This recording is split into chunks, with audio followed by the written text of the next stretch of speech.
Hello दोस्तों, कैसे आप लोग। मैं उम्मीद करता हूँ आप सभी लोग ठीक होंगे और मैं आपका भाई अर्जुन मसीह आप सभी का स्वागत करता हूँ हमारे चैनल जिसका नाम है यीशु मसीह के सेवक। इस चैनल को आपने पिछले दिनों काफ़ी प्यार दिया, काफ़ी अच्छा सपोर्ट किया, उस सब के लिए आपको थैंक यू। और आज जो परमेश्वर का नया वचन है जो लेकर के आपके सामने हाजिर हूँ मैं एक बार फिर।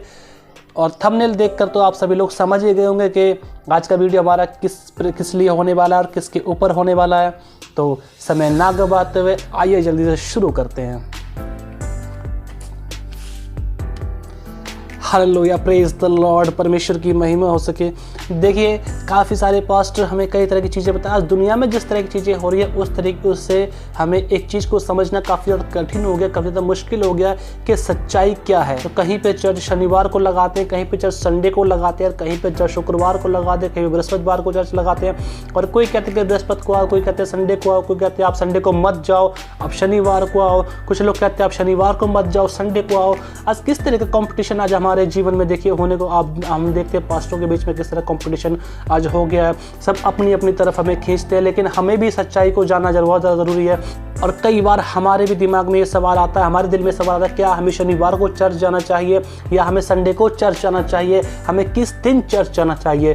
क्या हमें शनिवार को जाना चाहिए या संडे को जाना चाहिए? यदि शनिवार को जाना चाहिए तो बाइबल इसके बारे में क्या बताती है? यदि शनिवार को जाना चाहिए तो बाइबल इसके बारे में क्या बताती है? हमें करना वही है जो बाइबल के हिसाब से है। देखिए, हालांकि वैसे तो परमेश्वर सारे दिन का ही परमेश्वर है, लेकिन आज हम देखेंगे क्या हमें शनिवार को चर्च जाना चाहिए या नहीं। और शनिवार के चर्च के बारे में बाइबल इस बारे में हमें क्या बताती है। समय ना गवाते हुए आइए शुरू करते हैं। और सबसे पहले देखिए, हमें ये देखना बहुत ज़रूरी है कि जो शब्द का दिन है वो क्या है और शनिवार का दिन है वो क्या है। क्या शब्द का दिन ही शनिवार का दिन है या शब्द का दिन अलग है, शनिवार का दिन अलग है, या परमेश्वर का आशीष किया हुआ दिन अलग है? तो आइए देखते हैं। सबसे पहले हम पुराने नियम के उत्पत्ति से शुरू करते हैं, उसके दूसरे अध्याय में। देखिए, यो आकाश और पृथ्वी और उनकी सारी सेना का बनाना समाप्त हो गया और परमेश्वर ने अपना काम जिसे वह करता था 7वें दिन समाप्त किया। और उसने अपने किए हुए सारे काम से 7वें दिन विश्राम किया और परमेश्वर ने 7वें दिन को आशीष दी और पवित्र ठहराया, क्योंकि उसमें उसने सृष्टि की रचना के अपने सारे काम से विश्राम किया। हालेलुया। देखिए, परमेश्वर यहाँ पे ये बताते हैं कि 6 दिन परमेश्वर ने सारी सृष्टि बना दी, पेड़ पौधे जानवर इंसान सब कुछ बनाने के बाद अपना सारा काम 7वें दिन 6वें दिन ख़त्म कर लिया। और 7वें दिन परमेश्वर ने रेस्ट किया, उसे आराम किया हुआ दिन बताया और कहा कि मनुष्य भी इस दिन में आराम कर सके, इसलिए 7वें दिन को आशीष दी, ब्लेसिंग दी।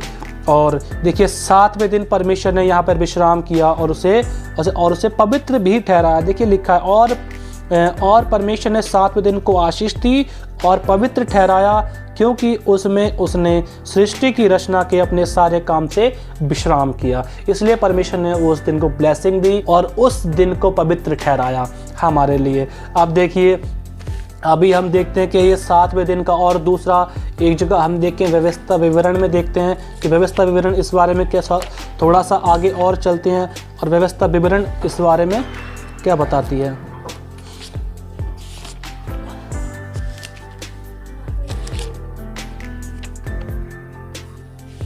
Hallelujah, hallelujah. फिर हम आते हैं व्यवस्था विवरण के 5वें अध्याय की 12वीं आयत में, जिसमें कि सारी 10 आज्ञा दी गई हैं। और फिर इसकी 12वीं आयत में लिखा है, तू विश्राम दिन को पवित्र रखना जैसे तेरे परमेश्वर ने यहोवा ने तुझे आज्ञा दी है।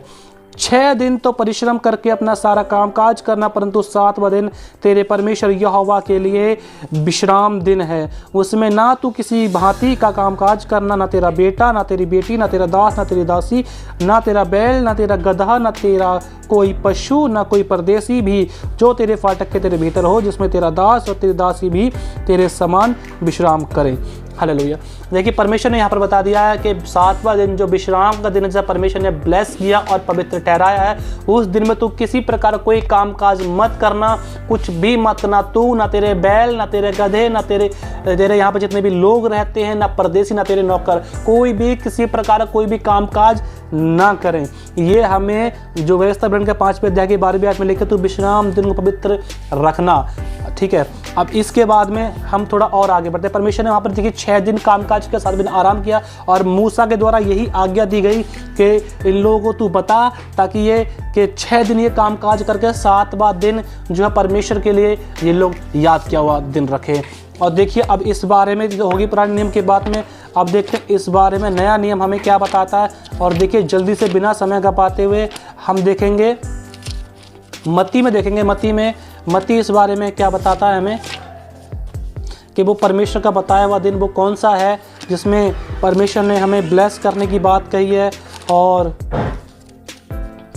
शनिवार का जो दिन है, जो आराम करने के जो दिन हमें दिया गया 6 दिन के बाद, यानी 7वां दिन, और 7वां दिन वो कौन सा है। मत्ती 28 में देखते हैं कि सबत के दिन के बाद सप्ताह के पहले दिन पौ फटते ही मरियम मगदलीनी और दूसरी मरियम कब्र को देखने आई।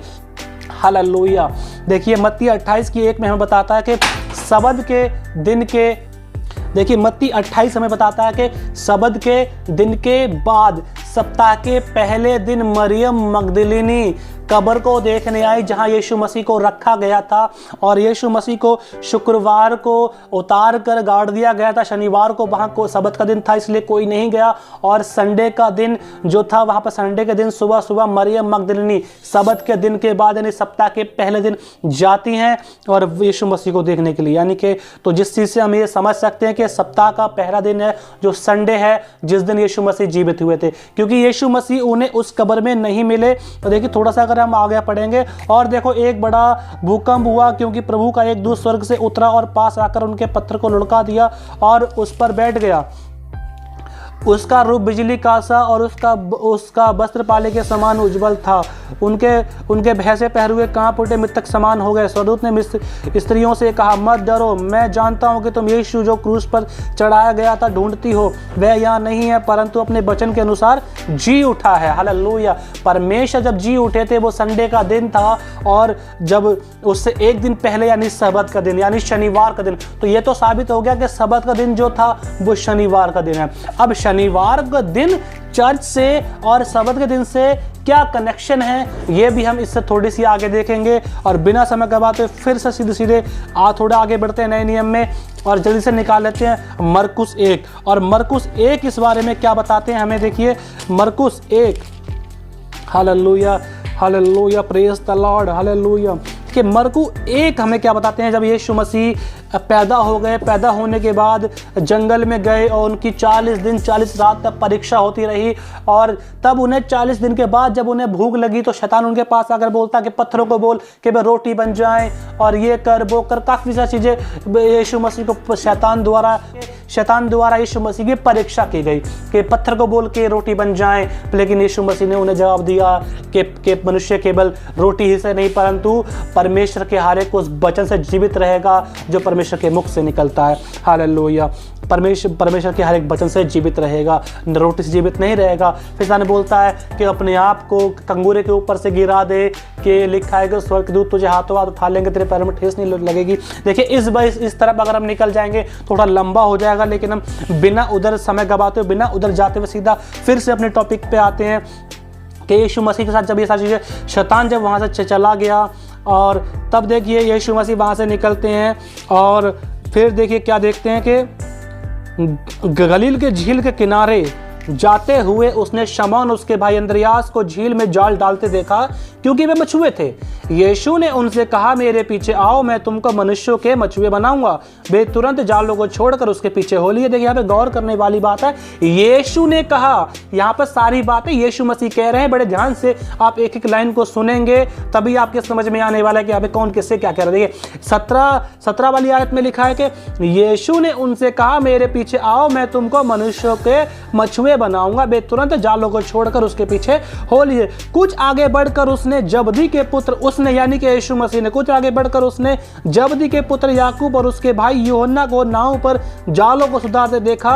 उसने तुरंत उन्हें बुलाया और वे अपने पिता जबदी को मजदूरों के साथ नाव पर छोड़कर उसके पीछे हो लिए। यहाँ से देखिए जबदी को भी छोड़कर जबदी का पुत्र भी यीशु मसीह के पीछे हो लिया, और यहाँ पे शमौन यानी जो पतरस कह रहा था, उसके बाद अंद्रियास, ये लोग भी उसके पीछे हो लिए। उसके बाद में जब ये लोग लोग जा रहे थे तब वे कफरनहूम में आ गए। देखिए अब वो लोग वहाँ से चले थे, चलते चलते अब वो लोग कफरनहूम में आ गए हैं। तब वे कफरनहूम में आए और वह तुरंत शब्द के दिन आराधनालय में जाकर उपदेश करने लगा। हालेलुया। देखिए यीशु मसीह अपने चेलों को लेकर के तुरंत यीशु मसीह ने अपने चेलों को लिया और वो कफरनहूम में आए, और कफरनहूम में आने के बाद तुरंत लिखा है तुरंत सबत के दिन आराधनालय में जाकर उपदेश करने लगा। यानी कि सबत के दिन जो समय दिया गया था वो उपदेश करने का दिया गया था, चर्च जाने का समय दिया गया था, आराधनालय में जाने का समय दिया गया था। तब वे कफरनहूम में आए और वह तुरंत सबत के दिन आराधनालय में जाकर उपदेश करने लगा। और फिर देखिए इसके बारे में आगे हम क्या देखते हैं। आगे भी हमें मत्ती में देखते, मरकुस 1 में देख चुके हैं, आप देखते हैं यहाँ पे लूका हमें क्या बताते हैं। Hallelujah, praise the Lord, thank you Jesus. लूका में फिर हम देखते हैं जब यीशु मसीह फिर वह नासरत में आया जहां पाला पोसा गया था। हालेलुया। देखिए यीशु मसीह फिर वहां पर आते हैं नासरत में जहां वो पाले पोसे गए थे, यानी बड़े किए गए थे। फिर वह नासरत में आया जहां पाला पोसा गया था और अपनी रीति के अनुसार सबत के दिन आराधनालय में जाकर पढ़ने के लिए खड़ा हुआ। देखिए अपनी रीति के अनुसार, यानी यीशु मसीह जिस जाति से आते हैं, जिस जगह से बिलोंग करते हैं, अपनी रीति के अनुसार यानी कि उनकी रीति के अनुसार सबत के दिन आराधनालय में ही जाकर प्रार्थना सभा वहां पर होती थी और लोग वहां पर जाते थे। तब यहाँ उपदेश, जो प्रचारक होते थे वो उपदेश देते थे और बाकी सारे लोग वहां पर सुनते थे। तो कुल मिला के तो साबित हो चुका है फिर वह नासरत में आया, पाला पोसा गया था और अपनी रीति के अनुसार सबत के दिन आराधनालय में जाकर पढ़ने के लिए खड़ा हुआ। और यशायाह भविष्यवक्ता की पुस्तक उसे दी गई। और हम ज़्यादा आगे नहीं जाएंगे, हम यहीं पे अपना देखते हैं कि सबत के दिन पढ़ने के लिए वह खड़ा हुआ।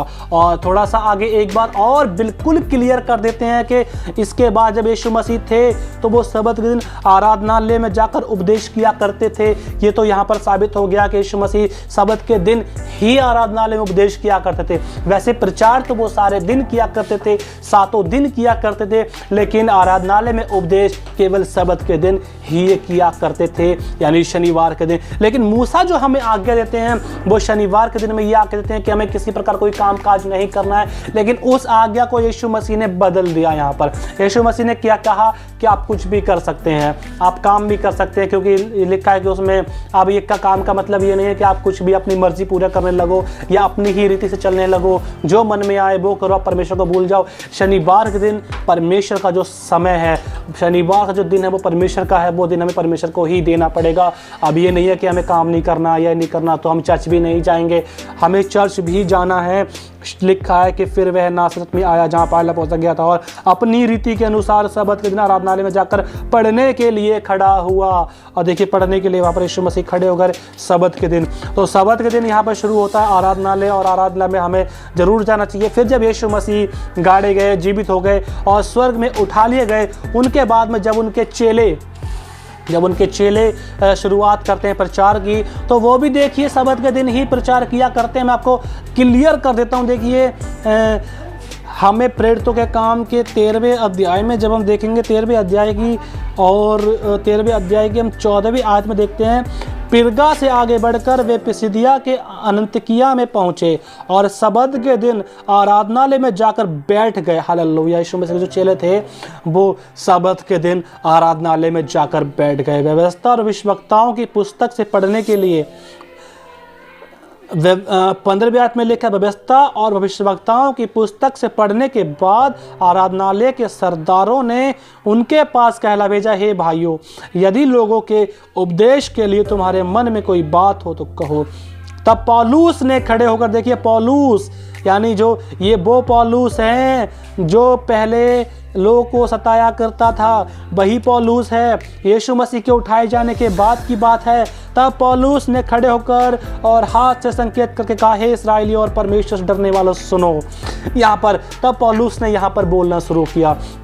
और जब पौलुस यहाँ पर बोलना शुरू करते हैं तो सारी बातें बताते हैं कि किस तरीके से कैसे क्या हुआ, कैसे यीशु मसीह आए और क्यों यीशु मसीह आए, और यीशु मसीह ने जगत में आकर क्या क्या किया, और कैसे क्रूस पर चढ़ाए गए, क्रूस पर चढ़ाए जाने के बाद कैसे फिर वो जीवित हो गए। वो सारा ही उन्होंने यहाँ पर वचन बताया। लेकिन हम उधर नहीं जाएंगे, हम फिर से साबत के दिन की ओर चले आते हैं। देखिए हम पहुँचते हैं इसी प्रेरितों के काम 13वें अध्याय की 27वीं आयत में। हम देखते हैं, क्योंकि यरूशलेम के रहने वालों और उनके सरदारों ने ना उसे पहचाना और न भविष्यवक्ताओं की वे बात समझी जो हर सबत के दिन पढ़ी जाती है। हालेलुया। लिखा है कि पढ़ी जाती है, ये नहीं लिखा गया पढ़ी जाती थी। पौलुस अपने वचन जब पौलुस देते हैं तो पौलुस उन्हें बताते हैं, क्योंकि यरूशलेम के रहने वालों ने और उसके सरदारों ने ना उसे पहचाना, यानी यीशु मसीह को ना उसे पहचाना और ना भविष्यवक्ताओं की वे बातें समझी जो हर शब्द के दिन पढ़ी जाती हैं। क्या लिखा है?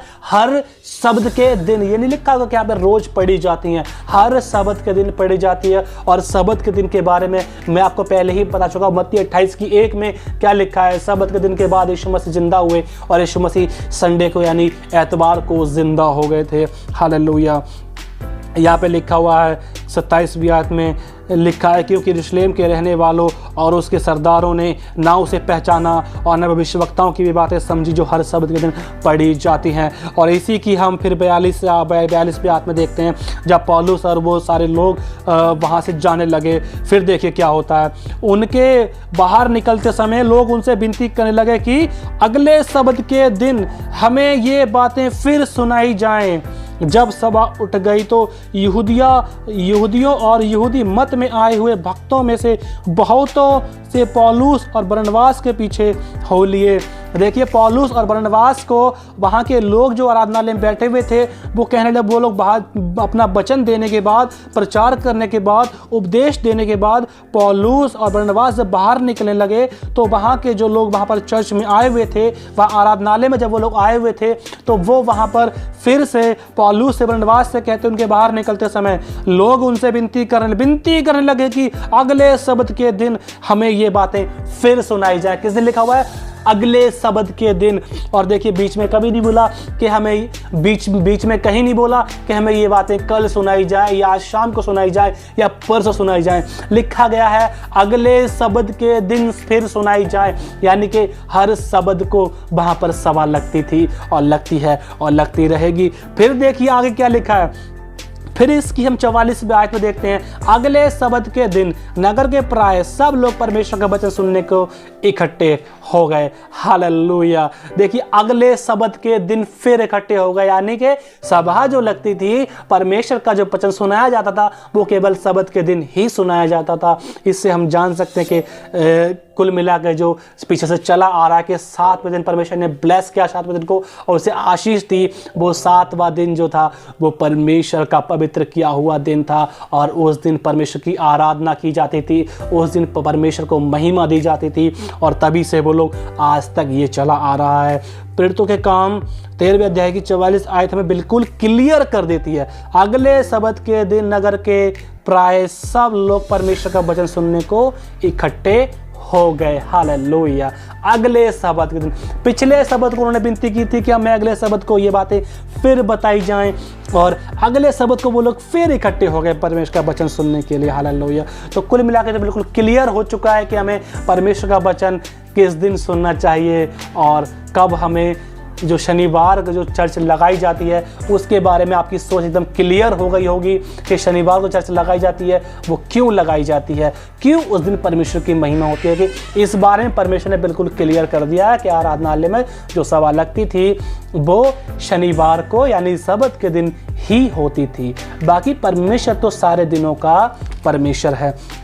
अब देखिए, अब इसके बारे में जो अब कुछ लोग ये कहते हैं कि नहीं जी, जो पुराना नियम तो सब्त के दिन के बारे में कुछ और बताता है, कुछ और कहता है, तो मैं उनका भी डाउट एकदम क्लियर कर दूंगा। जितने लोग ये कहते हैं कि परमेश्वर का वचन हमें और कुछ बताता है, देखिए लिखा गया है, ईशाया भविष्यवक्ता भी सब्त के दिन के लिए कहते हैं, क्या कहते हैं सब्त के दिन के लिए? वो कहते हैं, क्या ही धन्य वह मनुष्य जो ऐसा ही करता है, और वह आदमी जो इस पर स्थिर रहता है, जो विश्राम दिन को पवित्र मानता और अपवित्र करने से बचा रहता है, और अपने हाथ को सब भांति की बुराई करने से रोकता है।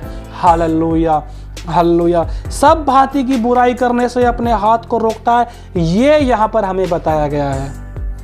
हालेलुया। और देखिए फिर हमें यहाँ पर 58 की 13 भी हमारे लिए कुछ कहती है विश्राम दिन के बारे में। हालेलुया।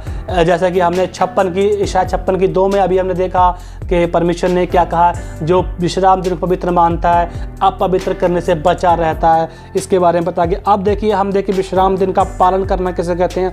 ईशाया भविष्यवक्ता हमें बता रहे हैं 58 अध्याय की और 13वीं आयत में बता रहे हैं, यदि तू विश्राम दिन को अशुद्ध न करे, अर्थात मेरे उस पवित्र दिन में अपनी इच्छा पूरी करने का यत्न न करे, और विश्राम दिन को आनंद का दिन और यहोवा का पवित्र किया हुआ दिन समझ कर माने, यदि तू उसका सम्मान करके उस दिन अपने मार्ग पर ना चले, अपनी इच्छा पूरी ना करे और अपनी ही बातें ना बोले, तो तू यहोवा के कारण सुखी होगा, और मैं तुझे देश के ऊंचे स्थानों पर चलने दूंगा। मैं तेरे मूल पुरुष याकूब के भाग की उपज में से तुझे खिलाऊंगा, क्योंकि यहोवा ही के मुख से ये वचन निकला, किसी और के नहीं। ना किसी ने नहीं कहा, ना मैंने कहा, ना पौलुस कह रहे हैं यहाँ पे कोई प्रेरित कर रहा है, बल्कि यहाँ पर ईशाया भविष्यवक्ता कह रहे हैं, जो अपने समय के जाने माने भविष्यवक्ता थे, ईशाया नबी, जिन्होंने ये पूरी ईशाया की पूरी पुस्तक लिखी है।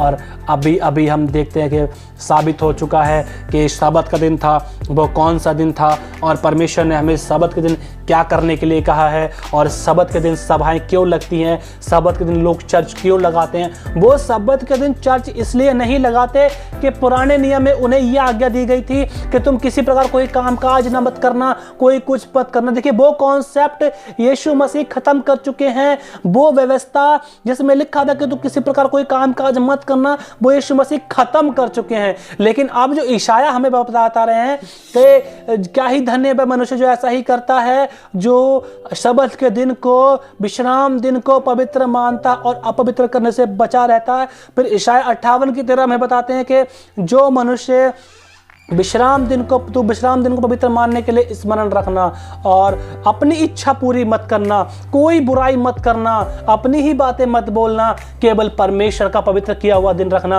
उसे आनंद का दिन समझकर याद करना, आनंद का दिन समझना। यहोवा ही के मुख से ये वचन निकला, किसी और के मुख से नहीं निकला। और देखिए पुराना नियम तो हमें ये बताता है, और नया नियम भी हमें बताता है कि सारी सभाएं शनिवार को लगती आ रही हैं। और इसमें बिल्कुल कोई डाउट नहीं है कि जरूरी नहीं है कि आपको शनिवार को ही सभा लगानी है, शनिवार को ही परमेश्वर की आराधना करें। देखिए परमेश्वर 7 दिन का परमेश्वर है, कोई एक दिन का परमेश्वर नहीं है। ऐसा नहीं है कि आप शनिवार को सभा करेंगे, शनिवार को परमेश्वर की उपस्थिति मौजूद होंगे, शनिवार को आराधना करेंगे तो परमेश्वर आप केवल शनिवार को ही आशीष देंगे। आप संडे को करेंगे तो आपको आशीष नहीं मिलेगी, तो आप चंगे नहीं होंगे। ऐसा कुछ भी नहीं है। मैं फिर आपको कहता हूँ, ऐसा कुछ नहीं है कि आप संडे को प्रार्थना करेंगे तो आपकी सुनी नहीं जाएगी, या आप शुक्रवार को प्रार्थना करेंगे तो सुनी नहीं जाएगी, या आप बृहस्पतिवार को प्रार्थना करेंगे तो सुनी नहीं जाएगी। 7 दिन परमेश्वर के हैं, आप जब मर्जी परमेश्वर की आराधना कर सकते हैं, और जब मर्जी परमेश्वर से रूबरू हो सकते हैं।